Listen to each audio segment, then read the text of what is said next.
How you guys all doing? Today is October 9th, 2021. And we need to talk about Jacob Blake today. We do. Yesterday, it was announced that federal prosecutors were not going to charge Officer Shevsky, the officer who shot Jacob Blake, with any federal crimes. He was not going to be charged.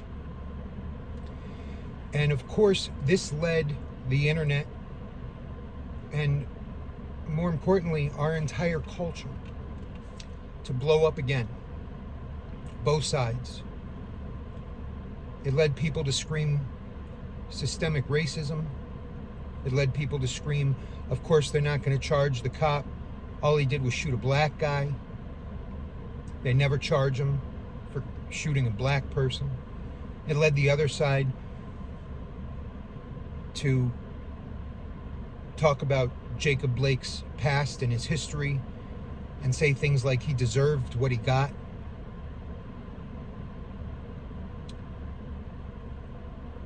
We really need to set some things straight here. We do. Not a narrative, not my narrative. We need to set straight the story, because there are people who are not only wrong, but willfully wrong, talking about this situation. Now listen,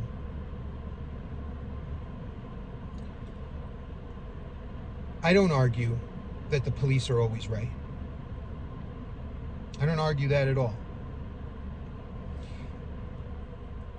I do argue that there are some people who see only the history of policing in this country. And they're not wrong about what they see. They see African Americans protesting on a bridge in Selma for the right to vote and having dogs and batons unleashed on their heads. They see African Americans fighting for the right to sit at a lunch counter and have water hoses unleashed on them. They see African Americans fighting for the right to sit where they want on a bus and having police brutality unleashed on them like most people today couldn't even imagine. That's true. Those people aren't wrong when they look back in history. People talk about the Rodney King beating. That's much more recent history, and it's still the history of policing in this country. Other people see the current state of policing in this country. The current state, I've got to tell you, includes things like this.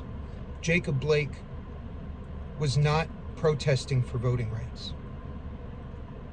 Jacob Blake was not fighting to sit on a bus, and he was not fighting to sit where he wanted at a lunch counter. Jacob Blake was exactly what all of you are talking about when you say, yes, we need the police. Sometimes it's righteous to shoot somebody. Sometimes you have to shoot somebody. Sometimes the police do need to do what they have to do. You're talking about Jacob Blake, whether you know that or not. Now, let's talk about the reality of why there was a warrant out for Jacob Blake. He wasn't a pedophile. He didn't abuse a child. Jacob Blake, in July of last year when he was shot, last summer, Jacob Blake broke into his ex-girlfriend's home when he was drunk at 6 a.m. He stuck his fingers inside her by force and then smelled them and told her, "Smells like you've been with other men." That is her statement associated with the report and the warrant that was out for his arrest. Are there any feminists, any women anywhere who are upset about that? Is anybody upset about that? That he did that? Because that's what he did. And then he stole her car and left.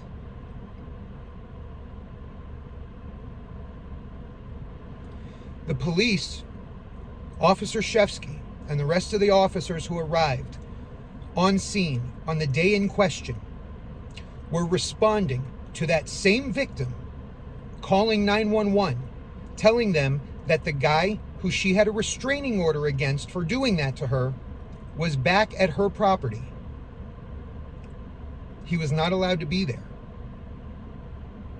He was not allowed to be there, and so therefore he was not allowed to be there getting his kids from her.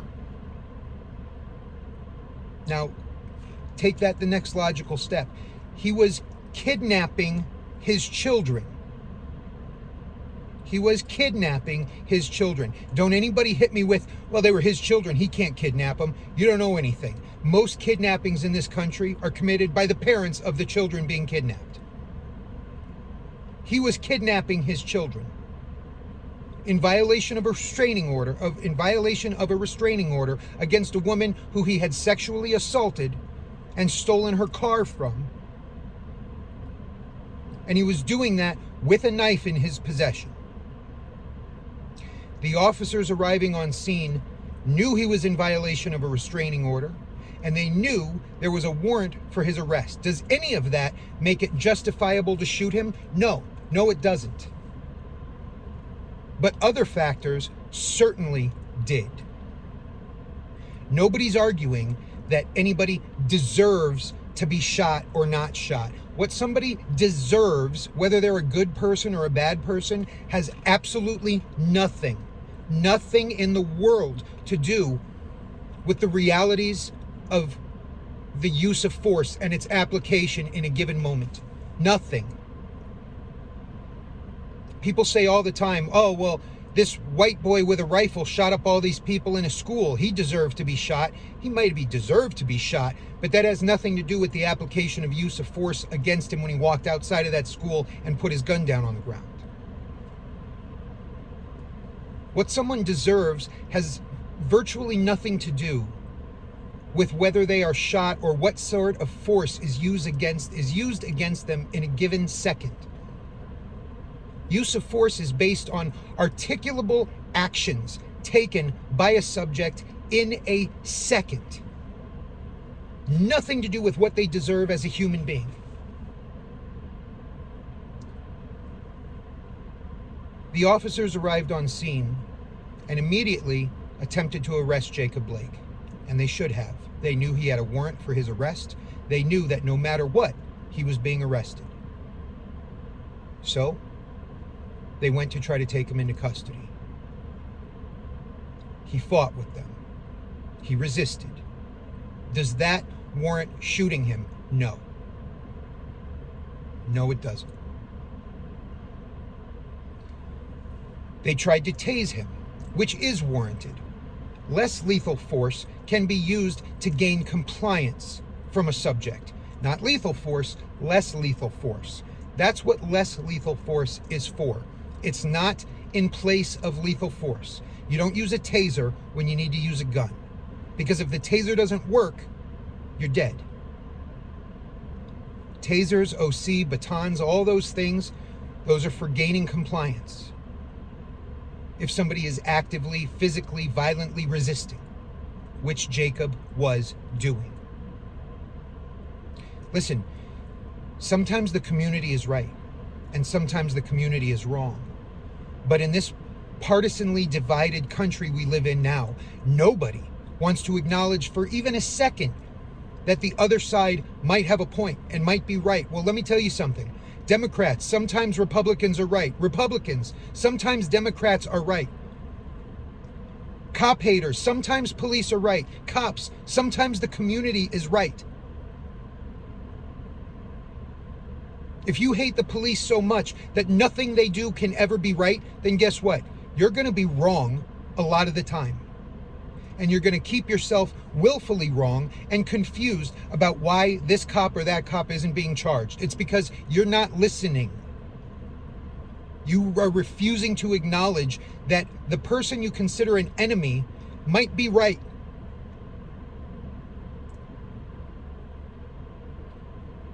No. His resisting arrest did not justify shooting him. And that's why he wasn't shot just for resisting arrest. He wasn't shot on that passenger side of the car when he was resisting arrest. He wasn't shot after the taser didn't work and he kept fighting. He wasn't shot when he pulled out a knife. Make no mistake here, Jacob didn't go and lean in the car to grab a knife. He had the knife on him. He had it in his hand. The officers would have been justified in shooting him right there, but they didn't. Instead, they drew their guns on him and they ordered him, now with the threat of lethal force, to drop the knife and comply. Jacob didn't do that. He walked around the front of his car, and this is a part where there is some discrepancy. A lot of people say you can't see the knife in his hand when he was walking around the front of the car. Yes, you can. There were very, very clear photos of the knife, the karambit, which is a combat knife, in Jacob Blake's hand as he was walking around the front of the car. Very clear photos. They were released on some news outlets, but the same night that I personally held a photo in my hand showing the knife in Jacob Blake's hand, I watched Chris Cuomo on CNN argue that he was completely unarmed. Well, I don't have any special powers. How did I have a photo showing a knife in his hand? But there were news sources who didn't know that yet. How's that possible? He had the knife on him. He was threatening police officers as they were trying to arrest him with that knife. They still did not shoot him. They followed him around the car. I'm not sure if the car he was getting into was his or if he was again stealing that woman's car. I'm unclear about that part. But here's what we know. His children were in that car. Some people argue, how can you shoot a man in front of his children? Well, you know what? Nobody put his children right there except for him. He's the one who put his children right there and then decided to resist arrest with a knife in front of them. No one else put his kids in that car. No one else was kidnapping his children. Does anybody care? Does anybody care? Or does everybody in this country just want to be so stuck on their side that they don't give a damn what the truth is, what facts are? They just willfully want to be angry and wrong. Does anybody care? Hello? He still was not shot as he was attempting to flee the police, walking away from them, armed with a knife, attempting to get into the car, heading towards the car with his children in it. He still was not shot. Then he opened the car door and he went to get into the car. And Officer Shefsky grabbed the only thing he could grab, which was Jacob Blake's shirt, to try to pull him from getting into the car. Why? Why didn't he just let him get into the car? Get a warrant and go get him later, some people say. No, his children were in that car. There were police officers standing around that car. Here's what you have to understand about use of force. You must understand this. When a subject presents an imminent threat of death or great bodily harm to either the officers or anybody else, lethal force is legally, lawfully justified.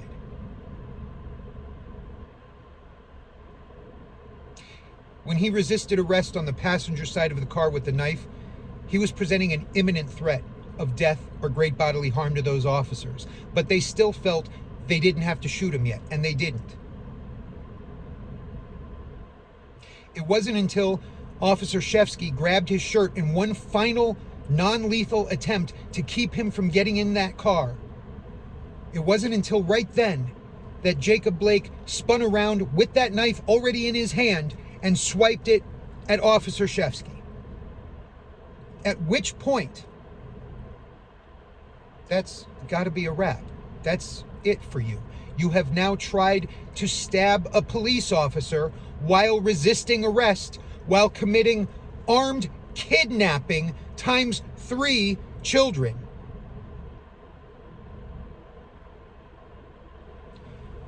Not only was he an imminent threat to the officer trying to grab his shirt and stop him from getting in the car, but if he had gotten in the car, then he in that car was an imminent threat of death or great bodily harm to the officers standing immediately around that car. And God forbid he had driven away with the children in that car, and now all 3 of those kids are in a pursuit. Could have been in a shooting. He could have hurt those children to get revenge on their mother. The officers could not and would not let him leave with those children. He was armed with a knife, and he had already demonstrated that he was not afraid of hurting the police. So who would he have been afraid of hurting? Who?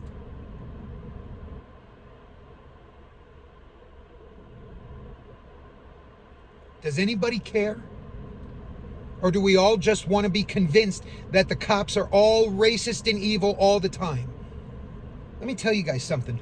This misconception floating around our society that there are good cops. Oh yeah, most cops are good, but the bad cops ruin it for everybody. Let me tell you something about those bad cops.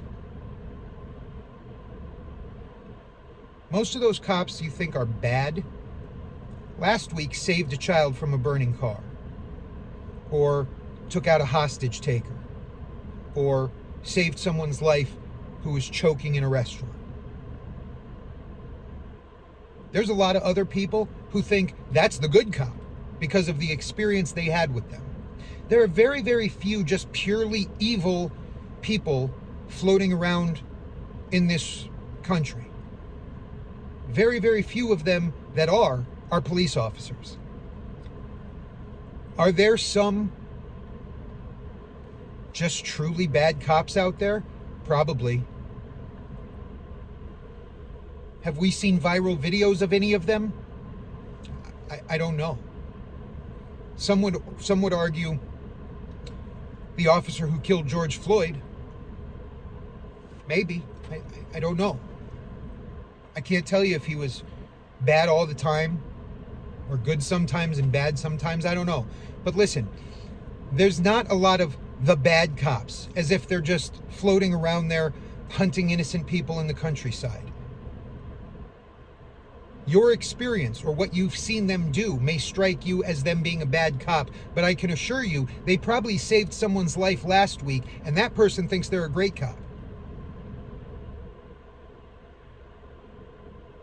Am I defending all police? Hell no. Hell no.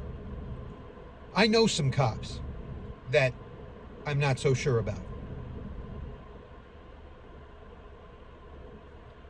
But I've seen them do some straight heroic things. So, let's get back to it. Jacob Blake swiped his knife at a police officer. How do you think that's going to end? Really, how do you think that's going to end?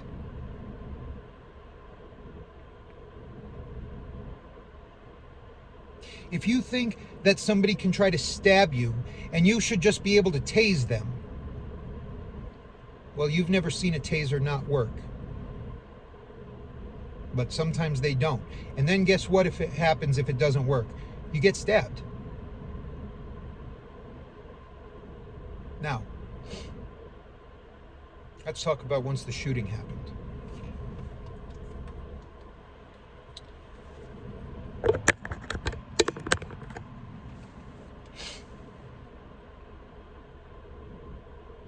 Jacob Blake's father gave an interview on a news show I was watching, where he said that when he was talking to his son in the hospital, Jacob said to him that he was counting the shots, that he remembers counting to 5 before blacking out or going unconscious. He remembers getting to 5 out of 7. An investigator who understands the principles of use of force is going to see that as a pretty big clue. And I'll explain you why. Not only police, but civilians facing an imminent threat of death or great bodily harm. Civilians get these same rules.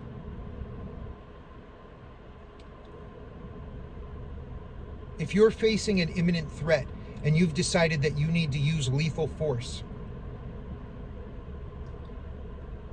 as a matter of practice and as a matter of tactical proficiency, once you fire, you continue to fire until the threat producing that imminent threat of death or great bodily harm has stopped or ceased all ability to continue carrying out the threat. There are far too many incidents of people being shot once and it having no effect, twice and it having no effect, 3, 4, 5, 6, 7, 10 times and it having no effect. I could show you a video right now of an old guy, an old white guy, attacking a police officer with a big piece of wood, shot by the police officer with a .45 caliber in the chest 12 times before he finally went down and stopped attacking the police officer. Adrenaline is a hell of a drug. Anger and fury are hell of a drug.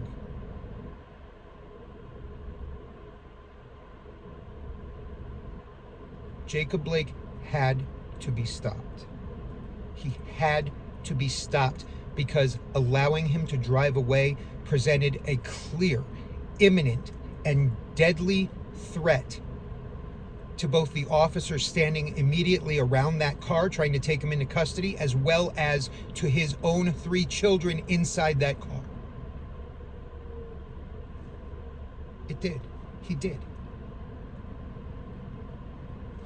The officer, after Jacob swung around and tried to stab him, the officer then fired 3 times. Bam, bam, bam. And there was a slight pause. And in that slight pause, that was the officer reassessing the threat. Has the threat been stopped?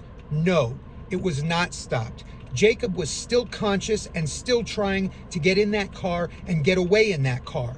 I know he was still conscious because he told his father he counted to 5, not 3. The officer saw that the threat was not ceased. It was not stopped. Jacob was still presenting an imminent and deadly threat to everyone around the car and the children inside that car. And so the officer continued to fire 4, 5, 6, 7 before stopping and reassessing.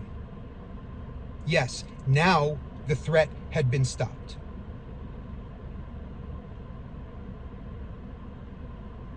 That's how this works. A lot of you don't understand that. And frankly, why would you understand it? You're not police. You haven't been through use of force training. You haven't been through tactical training to gain the skills and the knowledge required to survive a gunfight. Consider that a blessing. You don't do something for a living that could result any day you go to work in a gunfight. It's not your fault that you don't know those things. Why would you know those things? Police, I'm talking to you now. Why would civilians know those things? How are you going to get angry at civilians who don't do anything like this for a living whatsoever because they don't understand use of force? Of course they don't understand use of force. Don't yell at them. Explain it. Teach it to them.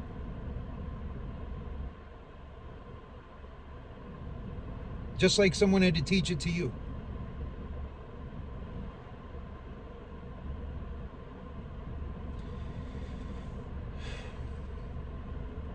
There are incidents that have happened in this country where people were shot or hurt by the police and maybe didn't have to be.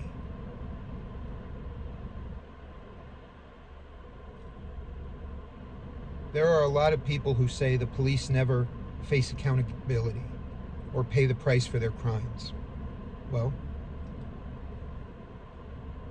the officer who killed George Floyd has gone to prison. The officer who shot Dante Wright by mistaking her taser for a gun, she's going to jail. The officer who shot a man in his own apartment because she thought it was her apartment, she's in jail. There are officers who have not done anything wrong who are paying the price for society's anger, i.e., the officer who shot Rayshard Brooks.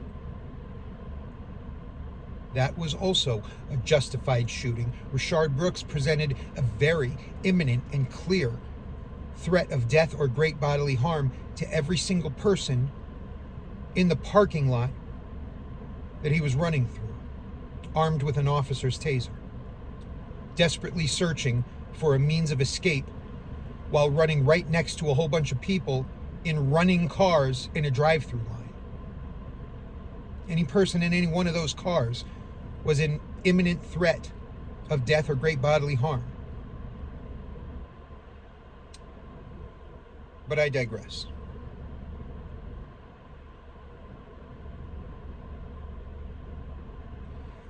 This country needs to start having intellectually honest conversations. This clinging to a narrative that you've painted in your head or that your media has painted for you, this is killing us. It's killing us as a culture. It is getting people physically hurt.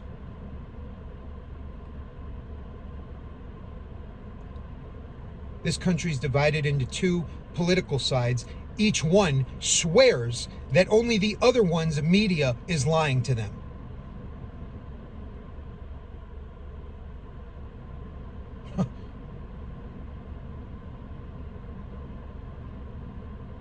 I'm not here to tell you that all of the media lies. Sometimes some media lies. Other times some media just doesn't know how much they don't know. Sometimes they're not trying to lie. Sometimes they're just wrong.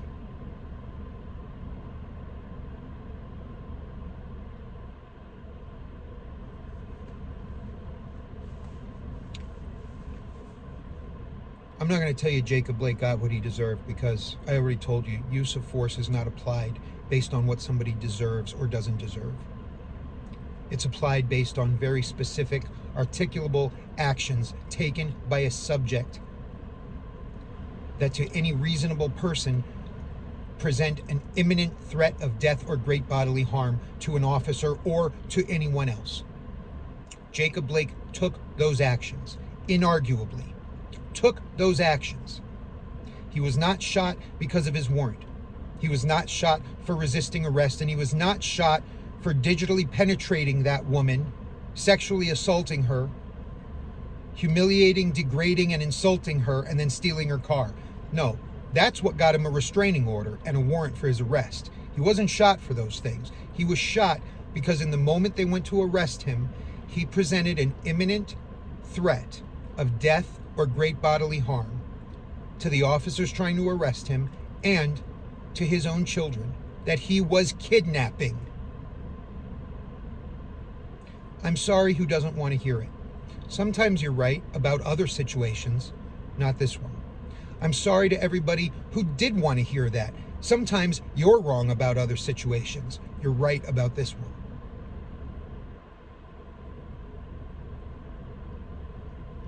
People who see the history of policing in this country have a point. Some of it was ugly. Some of it was unbelievably wrong. And some of it led people to justifiably feel the way that they feel about police today. But if you're not also looking at the current state of policing in this country, then you're missing a big, big part of the story. Jacob Blake was not protesting for rights. He didn't care about sitting at a lunch counter, and he wasn't trying to sit where he wanted on a bus. Jacob Blake was a violent criminal. was lawfully, rightfully, and justifiably shot.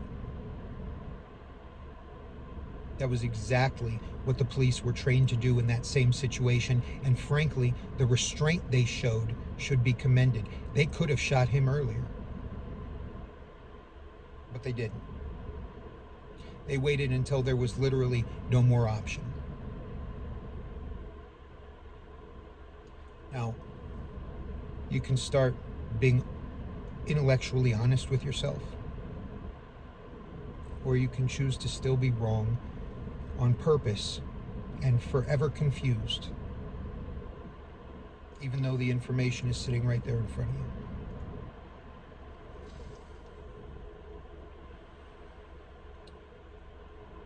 That's 30 minutes. I gotta go.